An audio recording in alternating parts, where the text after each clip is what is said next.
किशोर और श्याम दोनों बहुत ही अच्छे दोस्त हैं। किशोर और श्याम बचपन में एक साथ स्कूल पढ़ते थे, लेकिन किशोर के पिता की अचानक एक बीमारी के चलते देहांत हो जाता है, जिसके बाद घर की पूरी जिम्मेदारी किशोर के ऊपर आ जाती है। इसी वजह से किशोर को अपनी पढ़ाई लिखाई बचपन में ही छोड़नी पड़ती है। वहीं दूसरी तरफ श्याम पढ़ लिख कर अपना खुद का कारोबार शुरू करता है। उसे कारोबार में खूब तरक्की मिलती है। आज श्याम अपने दोस्त किशोर से मिलने उसके घर आता है तो देखता है कि उसकी बेटी सुधा बहुत ही सुलझी हुई संस्कारी लड़की है। श्याम के मन को सुधा बहुत ही भा जाती है। वो सोचने लगता है, इतनी संस्कारी लड़की अगर घर में बहू बनकर आ जाए तो कितना अच्छा होगा। श्याम किशोर से कहता है, दोस्त किशोर, क्यों ना हम अपनी दोस्ती को रिश्तेदारी में बदल दे। मुझे तुम्हारी बेटी सुधा अपने बेटे रमेश के लिए बहुत ज्यादा पसंद आ गई है। श्याम अपनी पत्नी और बेटों को बिना बताए सुधा से उसका रिश्ता पक्का कर देता है और फिर कुछ ही समय के बाद सुधा और रमेश की शादी हो जाती है। सुधा अब श्याम के घर में बहू बनकर आ गई है। श्याम इस बात से बहुत खुश है कि सुधा जैसी संस्कारी लड़की उनके घर में बहू बनकर आई है, लेकिन रमेश और उसकी माँ रमा इस बात से बिल्कुल भी खुश नहीं होते, क्योंकि वो एक बड़े अमीर घर की लड़की को बहू बनाकर लेके आना चाहते थे। और फिर धीरे धीरे नई बहू से मिलने नाते रिश्तेदार और पड़ोस की औरतें आना शुरू हो जाती हैं। और फिर एक दिन रमेश की बुआ सुधा को देखने के लिए आती है। बुआ रमा से कहती है, अरे भाभी, कैसे भिखारियों के घर से बहू उठाकर लाई हो, साथ में कुछ भी नहीं आई। इसके बाप को क्या इसको यूं खाली हाथ भेजते हुए बिल्कुल भी शर्म नहीं आई। इस पर रमा कहती है, अरे क्या बताऊं छोटी, ये सब तुम्हारे भैया का ही किया धरा है। तुम्हारे भैया को ना जाने कहां से उनका एक पुराना दोस्त मिल गया। मिलते ही ना जाने क्या देखा इस सुधा में कि इसको बहू बनाने का फैसला कर लिया। आस पड़ोस में, नाते रिश्तेदार में और मेरी सभी सहेलियों के बीच मेरी नाक कटवा दी। मेरे राजेश को कौन सा लड़कियों की कमी थी, एक से एक लड़कियां मिल रही थी, लेकिन ना जाने तुम्हारे भैया को ऐसा क्या दिख गया इस सुधा में जो इसको उठाकर यहाँ ले आए। ये सब बातें सुधा भी सुन लेती है। सुधा अपनी सासू माँ की बातों से बहुत दुखी होती है।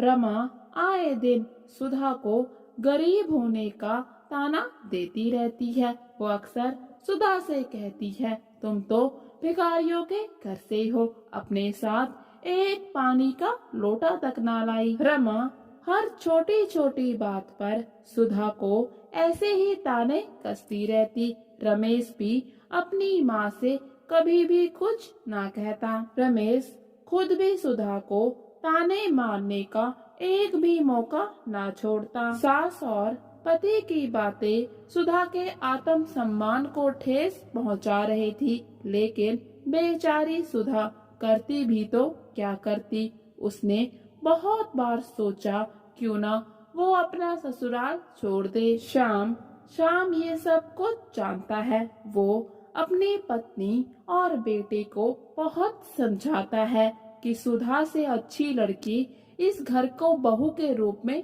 नहीं मिल सकती। उन्होंने सुधा के गुणों को देखकर उसे रमेश के लिए पसंद किया है। वो अपनी पत्नी और बेटे को बहुत समझाता है कि सुधा का इस तरह से अपमान ना करे, लेकिन दोनों ही माँ बेटे अपनी हरकतें नहीं सुधारते। वो लगातार सुधा को ताने देते रहते हैं। सुधा को अपने ससुराल में अपने ससुर के अलावा कोई भी अपना ना लगता। उसे सब कुछ पराया पराया सा लगता। सुधा के ससुराल में उसे पूछने वाला शाम के सिवा कोई नहीं था। फिर एक दिन अचानक से शाम की तबीयत बिगड़ जाती है और दिल की धड़कन रुकने के कारण शाम का देहांत हो जाता है। अब मानो सुधा अपने ससुराल में अकेली पड़ गई हो। शाम के जाने के बाद रमा और रमेश का जुल्म सुधा पर और भी ज्यादा बढ़ जाता है। सब कुछ सुधा के बर्दाश्त के बाहर हो जाता है और फिर सुधा अपना ससुराल छोड़कर अपने पिता के घर वापस आ जाती है। सुधा सब कुछ अपने पिता किशोर को बताती है, जिसे सुनकर किशोर बहुत दुखी होता है और कहता है, मेरी ही गलती है। मुझे अपनी हैसियत से ऊपर अपनी बेटी की शादी नहीं करनी चाहिए थी। बेटी सुधा, अब तो वापस आ गई हो तो मैं भी तुम्हें अपने ससुराल जाने को नहीं कहूँगा। तुम्हारी बिगड़ी जिंदगी मैंने बिगाड़ी, अब इसको मैं ही सुधारूंगा। तुम आज से ही अपनी पढ़ाई दोबारा से शुरू कर दो और अपने पैरों पर खड़ी होकर दिखाओ। सुधा भी अपने पिताजी से वादा करती है कि वो खूब पढ़ेगी और कुछ ना कुछ जीवन में हासिल कर कर ही दिखाएगी। और फिर सुधा पढ़ाई करना शुरू कर देती है। सुधा बहुत ही मेहनत करती है। यहाँ सुधा अपनी पढ़ाई पर ध्यान देकर जीवन में आगे बढ़ने के लिए मेहनत कर रही है।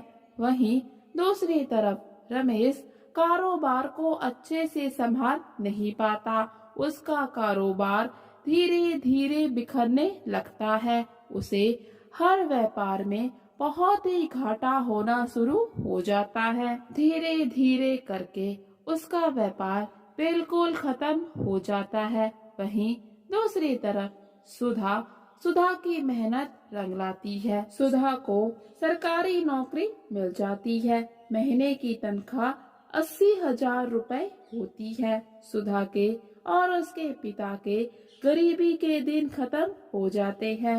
किशोर भी अपनी बेटी सुधा की काबिलियत पर बहुत खुश होता है। रमेश और उसकी माँ रमा, जो कि किराए के घर पर रहने को मजबूर हो गई है, उनको भी सुधा की कामयाबी का पता चलता है। दोनों को अपने किए पर बहुत ही पछतावा होता है। सोचते हैं, काश आज उन्होंने सुधा को घर से निकलने पर मजबूर ना किया होता, तो आज उन्हें यूं दर बदर भटकना ना पड़ता।